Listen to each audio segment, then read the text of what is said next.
बिस्मिल्लाहिर्रहमानिर्रहीम। अस्सलामु अलैकुम। आप सबको उम्मीद करता हूँ आप सब खैरियत से होंगे। एक नया व्लॉग आप लोगों के सामने हाजिर है जी। अब मैं सुबह सुबह निकल रहा हूँ गांव की तरफ। सुबह सुबह उठते ही अपने कामों को कंप्लीट करने में लग जाता हूँ, जो मेरे डेली बेसिस का टास्क होता है। जैसे कि अब मैं फैसल बैंक पहुँच आया हूँ एटीएम करने के लिए, लेकिन मुझे ये लग रहा है कि एटीएम और बैंक दोनों बंद हैं पड़े। ओ भाई ये क्या है? अब लगता है कि किसी और एटीएम पे जाना पड़ेगा। एटीएम मैंने सोचा कज़न को पिक करने के बाद ही मैं जाके करता हूँ, तो कज़न के घर मैं पहुँच आया हूँ जी। कज़न साहब को कॉल की है तो वो कह रहा है मैं आ रहा हूँ बाहर, 2 मिनट वेट कर लो। सफ़र जी हमारा शुरू हो गया है और कज़न साहब का यहाँ फैशन ही ख़त्म नहीं हो रहा है। बहुत बुरे लग रहे। तौबा तौबा तौबा। पता नहीं क्या है। फैसल बैंक जाते वक्त मुझे नज़र आ गया, मैंने कहा चलो एटीएम कर ही लेता हूँ सुकून से। ये मॉडल टाउन चौक पे मैं आके एटीएम कर रहा हूँ। 10,000 कैश मैंने निकलवा लिया है। अब जाते हैं जी गांव की तरफ स्पीडो स्पीड। मॉडल टाउन चौक के ऊपर ये नाश्ते वाला खड़ा था, तो मैंने कज़न को कहा नाश्ता आज मुल्तान ही कर लेते हैं। रोज़ जो है गांव के सादिक भाई से तो मैं अब तंग आ गया हूँ, आज कुछ नया चेंज कर लेते हैं, खाना यहीं खा लेते हैं ताकि सुकून से खाया जाए। कज़न ने कहा ओके हो गया बॉस। कज़न जो है वो नान चने खा रहा है जी, और मैंने इसे कहा है कि मुझे चावल छोले की VIP सी 50 रुपए की प्लेट बना के दो, तो ये भाई उसी मेहनत में लगा हुआ है और ये चावल छोले की प्लेट इसने VIP करके बना दिया मुझे। मेरी प्लेट खत्म हो गई है और ये कज़न साहब चावल छोले भी रगड़े जा रहे हैं, नान चने भी इन्होंने खा लिए हैं, ये बकाया जात भी आ गए हैं। अब निकलते हैं गांव की तरफ। जाते जाते बाइक को भी भूख लग गई तो पेट्रोल मैंने इसमें डलवा दिया है। आज जो है मैं तकरीबन 3 लीटर के करीब पेट्रोल डलवा रहा हूँ, क्योंकि सफ़र आज हमारा ज़्यादा है बड़ा। रास्ते में आते हुए हमने कुछ ईंटों का इंतज़ाम करना था, जो कि अब एक भट्टे पे हम आ गए हैं। वहाँ जाके ट्राली का रेट ले रहे हैं कि कितने रुपए ट्राली जो है, जो 3000 ईंट होती है उसका क्या रेट है। कज़न मुंशी से रेट ले रहा है कि फर्स्ट ईंट और सेकंड ईंट क्या रेट है बड़ा, और गर्मी बहुत है दोस्तों। भट्टे से निकलते ही वापसी पे हमने कुछ सामान परचेज करना था, जैसे कि 10 फुट बजरी और 2 सीमेंट की बोरियां, क्योंकि वहाँ पर आज कुछ प्लस्तर वाला निज़ाम होना है, तो वो जाके हम अपने गाँव की ज़मीन पे करेंगे। और ये लोडर वाले भाई जो है मेहनत करते हुए अपना लोडर को पहले सेट कर रहे हैं, ताकि जो बजरी का निज़ाम है बड़ा वो सुकून से आ जाए इसके ऊपर सारा का सारा। गर्मी बहुत है बड़ी और लोडर वाले भाई तो पसीनों पसीन हो चुके हैं, लेकिन उन्होंने काम तो करना है। और ये 1 फुट बजरी जो है रेड़े के ऊपर पहली पहली आ गई है, और ये अब लास्ट 9वें के बाद 10वां फुट आ गया रेड़े के ऊपर। बजरी का काम कंप्लीट हो गया है। अब भाई जो है बाइक से रेड़े को सीधा करेंगे, फिर मेरे ख्याल में अब ये सीमेंट की बोरियां उठा के इसके ऊपर रखेंगे। सीमेंट की दूसरी बोरी भी आ गई है जी, अब ये इसके ऊपर रखेंगे, फिर इसके बाद हम निकल पड़ेंगे भाई को साथ साथ लेके, क्योंकि भाई को रास्ता नहीं आता हमारी ज़मीन का।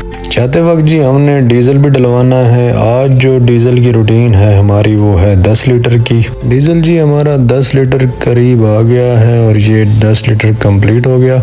रास्ते में हमें रुकना पड़ा क्योंकि वो लोडर वाले भाई जो हैं वो काफ़ी पीछे रह गए हैं और हम उनसे बहुत आगे निकल आए हैं। फिर मैंने कॉल की तो वो कहते हैं वहीं रुक जाओ जहाँ खड़े हो, मैं आ जाऊँ तो फिर चलते हैं। कज़न साहब और मैं धूप में उनका इंतज़ार कर रहे हैं। फाइनली जी लोडर वाले भाई भी पहुंच गए, हम भी पहुंच गए और मुजेरे का छोटा बेटा भी पहुंच गया है। गाड़ी जाके वही अगेन रोज़ की रूटीन के मुताबिक जो भी हमारे पास आता है वो आके इधर फंस जाता है रेत की वजह से। पहुंचने से पहले मंजूर भाई को हम कॉल तो कर देते हैं, लेकिन मंजूर भाई नवाब तबीयत के बंदे हैं बड़े। जैसे ही मैं आता हूँ उसके तकरीबन आधे घंटे बाद वो अपनी तशरीफ़ आवरी का टोकरा लेकर ज़मीन पर आ जाते हैं। पहुंच गए हैं जी और ये जिग जैग करते हुए ट्रक को ले आए हैं ज़मीन के अंदर। अब हम डीजल डालेंगे, डीजल डालने के बाद टूल चलाएंगे। रोज़ इस रूटीन से मैं जो तंग आ गया हूँ, इसी वजह से जो हमने नेक्स्ट प्लान किया है वो इंशाल्लाह 1-2 दिनों में इंस्टॉल हो जाएगा। और ये टूल का पानी चल गया है जी, और ये पानी जो है इसके आरे में छोड़ दिया है ताकि इसको भी सैरियाब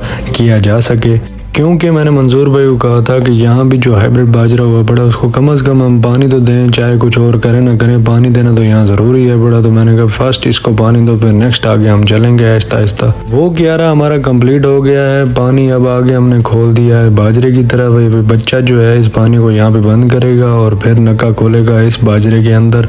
ट्यूबवेल के पानी को कंट्रोल करना भी आम बात नहीं है, क्योंकि हमारी जो है सालम मिट्टी नहीं है, क्योंकि ये रेत है पड़ी और रेत जो है पानी उसका मुकाबला जो है आराम से कर लेता है और पानी तोड़ता हुआ जाता है रेत को। अब बच्चा जी नक्का खोल रहा है, इस बाजरे को लगेगा पानी। स्पीड मैंने मंजूर भाई को कहा है कि ट्रक की स्पीड फुल कर दो ताकि पानी जो है मिनटों सेकंडों में पहुंचे यहाँ पे। बच्चे को भी मैंने कहा कि स्पीड से बेटा कहीं चला ताकि पानी जो है अंदर जरा जल्दी पहुंचे, और ये कहीं मारते हुए पानी जो है स्पीड से अंदर पहुंच रहा है जी। अब ये इस बाजरे को सुकून से तकरीबन आधे घंटे के अंदर जो है ये फुल हो जाएगा। जो चीज़ हम लगवाना चाह रहे हैं वो बेसिकली है पड़ा एक सोलर सिस्टम जो हमारे हमसाए ने लगाया हुआ है। वहाँ से इंस्पायर हो के हम अब इस तरफ जा रहे हैं ताकि जो हमारा ये डेली बेसिस का जो खर्चा है पड़ा पानी का वो सिफर हो जाएगा, यानी कि ज़ीरो हो जाएगा। ये अब हम जिस ज़मीन पे आ गए हैं ये कोई आराई हैं बड़े जिनकी ज़मीनें हैं हमारे हमसाए। जब से मैं आया हूँ इनसे कोई मुलाकात नहीं हुई क्योंकि यहाँ कोई आता जाता नहीं है।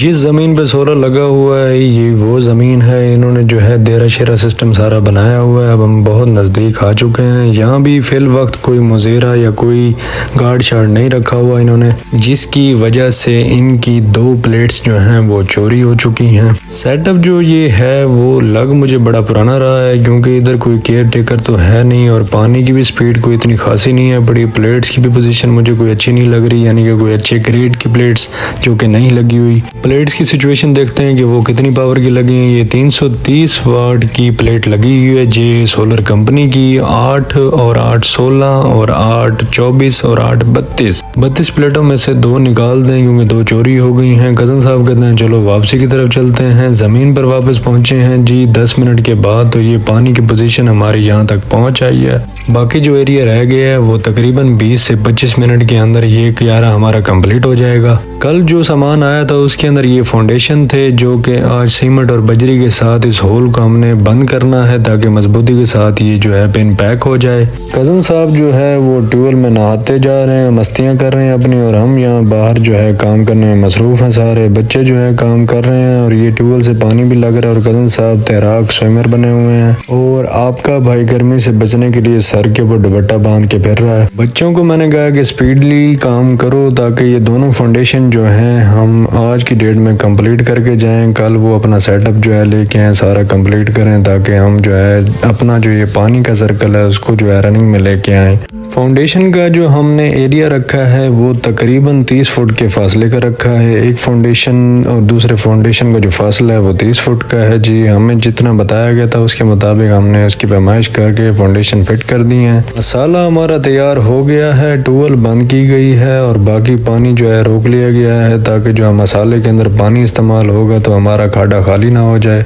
बच्चों ने जी काम शुरू कर दिया है। मसाले से अब भराई की जा रही है फर्स्ट फाउंडेशन की और ये तकरीबन कंप्लीट भी होने वाला है। तकरीबन 3 से 4 तगारियाँ और आएंगी और ये मुकम्मल हो जाएगा। रेत की ज़रूरत पड़ी तो बच्चे जो है हमसाए जो हमारे साथ वाली ज़मीन वाले हैं उनकी ज़मीन थोड़ी सी नीचे है हमसे, तो वहाँ पर रेत जो है आसानी से मिल जाती है। बच्चे जो है रेत ढूंढने में लगे हुए हैं तो मैंने इनको इशारा किया कि उस साइड पे प्योर रेत पड़ी है, वहाँ से उठा के बोरी भरो और जल्दी काम करो ताकि शाम ना हो जाए काम करते करते। कल की डेट में हमने और भी काम करने हैं। बोरी भर ली गई है। अब इस बोरी को उठा के ये वापस अपनी ज़मीन की तरफ हम लोग ले जाएंगे और वहाँ जाके जी नया मसाला बनेगा, फिर उसकी फिटिंग होगी। गर्मी इतनी तेज़ है पड़ी कि पाँव जल रहे हैं क्योंकि रेतला रकबा है पड़ा। यहाँ पर मेहनत करना और रकबे को बनाना आसान नहीं है, लेकिन इंशाल्लाह आपका भाई हिम्मत नहीं हारने वाला। अब ये दूसरा मसाले का मटेरियल जो है वो तैयार होता जा रहा है। पहले रेत डाल ली गई है, अब साथ के साथ इसके ऊपर बजरी डाली जा रही है। बजरी जैसे डल जाएगी तो फिर उसके ऊपर फिर रेत डालेंगे थोड़ी सी ताकि ये मिक्स होने में आसानी हो जाए हमारे लिए। अब जी ऊपर सीमेंट की बोरी रखी गई है। अब सीमेंट इसके ऊपर डाले जाएंगे तगारियों के साथ साथ, फिर इसको साथ साथ मिक्स किया जाएगा। फिर मिक्स करने के बाद फिर इसके बाद पानी डालेंगे। ये भी काम करना कोई आसान नहीं है।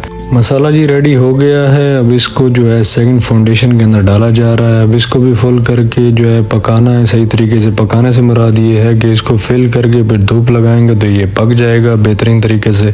चलो जी अब इसका भी काम नज़दीक आ गया है। अब थोड़े से 2-4 तगारियाँ इसकी भी रह गई हैं, उसके बाद ये भी हमारा कंप्लीट हो जाएगा। कंप्लीट होने के बाद जी हमें सुकून आ जाएगा। कल की डेट में जो है ये सुकून से जो है पक्का हो जाएगा निज़ाम इसका। सेकंड फाउंडेशन जी लग गया है। हमारा आज का टास्क यहाँ पर कंप्लीट हो गया। इंशाल्लाह कल नया टास्क लेके आएंगे। जाते हुए आज मंजूर भाई ने हाथ जोड़ लिए कि शाह जी रोज़ का ये तमाशा जो है मुझसे बर्दाश्त नहीं होता। आप लोग बैटरी लेके आए, रोज़ मेरे बच्चे धिक्का लगाते हैं और मैं धिक्का लगाते आते जाते यही काम मेरा रह गया है, बाकी तो और मैंने काम को करना नहीं है। मंजूर भाई को मैंने कहा कि आप टेंशन ना लें, मैं बैटरी जो है जल्द जो है आपको लेके देता हूँ। डेली बेसिस के हमारे काफ़ी सारे खर्चे हो रहे हैं, लेकिन ये भी लेके देनी तो है, आखिर ये भी हमारा ट्रक है, हमने काम करवाना। तो अब मैं जो है धक्का भी लगवा रहा हूँ उनके साथ साथ। मंजूर भाई कहते हैं पहले बैग लेके जाओ, बैग लेके जाओगे तो फिर आसानी से जो है इसको रेड के ऊपर जाके हम वापसी पे फ्रंट से स्टार्ट करेंगे।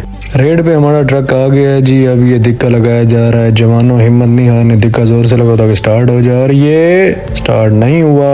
क्या बोला तूने? फिर दोबारा से बच्चों ने रेड पे ले आए हैं, अब ये दोबारा दिक्का लगाते हैं और ये फाइनली स्टार्ट हमारा ट्रक हो गया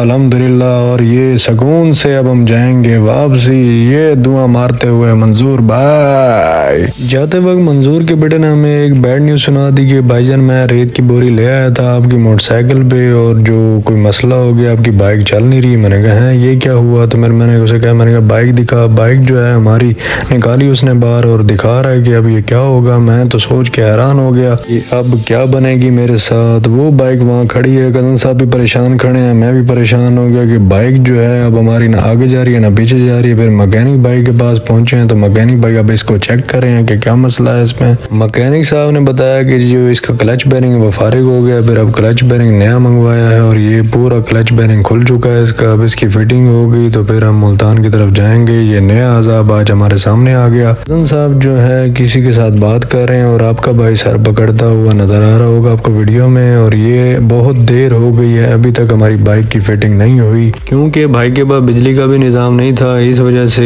मोबाइल की टॉर्चें जला के जो है उन्होंने फिटिंग जो है अपनी कंप्लीट की है। फिटिंग हमारी तकरीबन वाइंड अप हो गई है। अब हम निकल रहे हैं मुल्तान की तरफ। मुल्तान पहुंचते ही हमें भूख लग गई। कोयटा कैफे पे हम आ गए हैं तो कज़न ने कहा कि आज मेन्यू चेंज किया जाए। मैंने कहा जो हुक्म करोगे वही खाएंगे। तो फिर हमने मंगवा लिए ये चपली कबाब। चपली कबाब जो हमने खा लिया है। कज़न साहब बोतल पी रहे हैं, मैंने बोतल अपनी कंप्लीट कर ली है। कज़न साहब को अब घर ड्रॉप दूंगा, फिर मैं निकलूंगा अपने घर की तरफ। ये अपना घर वाला रोड आ गया है जी। बाइक खराब होने की वजह से आज घर बहुत लेट हो गया हूँ, 9 बज गई है। इतना लेट मैं कभी नहीं आया। और ये मंजूर भाई के बेटे को नेक्स्ट टाइम बाइक नहीं देनी क्योंकि ये बाइक का ईजा बीजा हिला देता है।